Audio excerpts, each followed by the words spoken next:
Hi, Charlie! Yes, Ninang. Napatawag po kayo? Hindi sa nanghihimasok ako pero nagkwento kasi ang mama mo na putulan daw sila ng kuryente and baon na din daw sila sa utang. Hindi ka na daw nagpapadala ng sustento. Ninang, maliit lang po kasi sahod ko.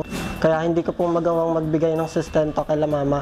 Kahit na, obligasyon mo pa rin na kahit man lang lungunin mo ang mga magulang mo. Attorney, obligasyon ba talaga ng mga anak na magbigay ng sustento sa mga magulang? Legal ba to? Legal po yan. Ayon sa Article 195 ng Family Code, may obligasyon na magbigay ng suporta sa isa't isa ang mga sumusunod.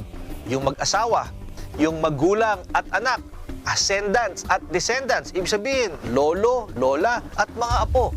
Tandaan po natin na ang suporta ay hindi lamang pera. Kasama po dito ang pag-aalaga at pag-aaruga.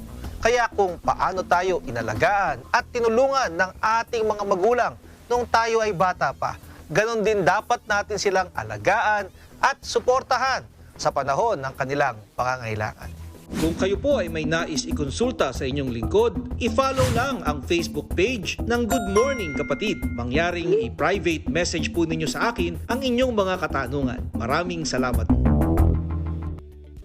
Mga kapatid, Justin Quirino po. Masayang kwentuhan at makapulahang informasyon ang hatid namin tuwing umaga. Kaya't mag-subscribe na at mag-follow sa social media pages ng News 5.